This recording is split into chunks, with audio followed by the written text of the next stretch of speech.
आज मैं आपको बताने वाला हूँ शूर्पणखा की नाक कैसे कटी। जब भगवान राम पंचवटी में रह रहे थे तब एक दिन रावण की बहन शूर्पणखा एक सुंदरी का रूप धारण कर उनके पास आई और उनके दिव्य रूप से मोहित होकर उनसे विवाह करने के लिए कहने लगी। इस पर श्री राम ने अपनी पवित्रता पत्नी के बारे में बताया और कहा कि वह उनके अनुज लक्ष्मण के पास जाएं। जब शूर्पणखा ने लक्ष्मण जी के समक्ष विवाह का प्रस्ताव रखा तो वह बोले, हे सुंदरी, मैं तो भगवान राम का दास हूँ।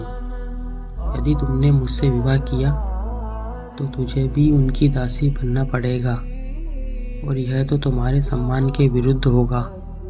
तुम राम भैया के पास जाओ, वही सबके स्वामी हैं, वही सब कुछ करने में समर्थ हैं। यह सुनकर शूर्पणखा क्रोध से लाल हो गई और राम जी से बोली, शायद तुम्हें मेरी असीम शक्ति का ज्ञान नहीं है, जो तुम मेरे निवेदन को ठुकरा कर मेरा उपहास कर रहे हो। और ऐसा कहकर वह अपने असली रूप में आ गई और सीता मैया को खाने के लिए दौड़ी। यह देख श्री राम ने लक्ष्मण को उसे दंडित करने को कहा और लक्ष्मण जी ने अपनी तलवार से उसके नाक कान काट दिए। नाक कान कटने के बाद शूर्पणखा खून से लथपथ अपने भाइयों खरदूषण के पास दौड़ी गई और घर से बोली, भाई, धिक्कार है तुम्हारे बल और पराक्रम पर। आज तुम्हारे राज्य में साधारण मनुष्यों की इतनी हिम्मत बढ़ गई कि उन्होंने मेरा ये हाल करने का दुस्साहस कर दिया।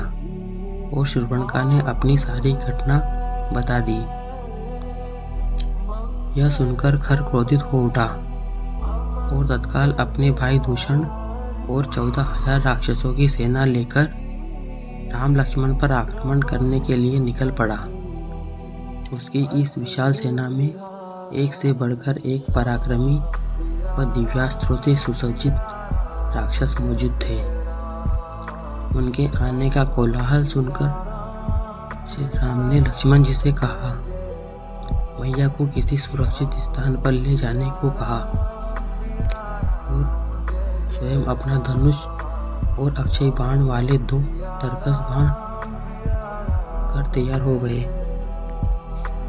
जल्द ही राक्षस वहां आ पहुंचे और नाना प्रकार के अस्त्र शस्त्रों से उन पर वार करने लगे, पर श्री राम ने एक एक करके उनके सारे अस्त्र शस्त्र काट डाले और सहस्त्र बाणों से खरदूषण समेत समस्त राक्षसों का संहार कर दिया।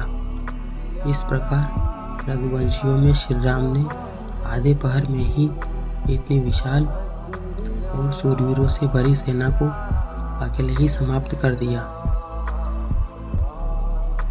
जब मारीच की मदद से रावण सीता मैया का हरण कर अपने पुष्पक विमान में उन्हें लंका ले जा रहा था, तब उनकी वेदनापूर्ण पुकार सुन गिद्धरा जटायु उन्हें बचाने के लिए तत्पर हो गया और वायु वेग से रावण की ओर उड़ चला। जटायु ने अपनी पूरी शक्ति से रावण पर आक्रमण किया और उसे नीचे गिरा दिया, पर अगले ही क्षण रावण ने अपनी कटार से जटायु के पंख काट दिए और पुनः सीता जी को लंका की ओर उड़ के ले चला। उधर जब राम लक्ष्मण को सीता जी आश्रम में नहीं मिली तो वे फौरन उन्हें ढूंढने लगे। मार्ग में उन्हें घायल अवस्था में जटायु मिला। उसने सिर्फ भगवान के दर्शन करने के लिए अपने प्राणों को रोक रखा था। श्री राम ने रक्त में डूबे जटायु के सिर पर अपना हाथ फेरा और उनका दर्शन व स्पर्श पाकर जटायु की पीड़ा जाती रही और वह बोला, हे नाथ, लंकापति रावण ने मेरी ये दशा की है। उसने मैया सीता का हरण कर दक्षिण दिशा की ओर रुख किया है। बस यही सूचना देने के लिए मैं अभी तक जीवित था। कृपया मुझे यह शरीर छोड़ने की आज्ञा दीजिए। भगवान राम द्रवित होते हुए बोले, हे तात, अपने परहित में अपने तन का त्याग किया है। निश्चित ही आपको मेरे परम धाम की प्राप्ति होगी। और तत्काल ही जटायु चतुर्भुज रूप धारण कर भगवान की स्तुति करते हुए परम धाम को चले गए। आज मैं आपको बताने वाला हूँ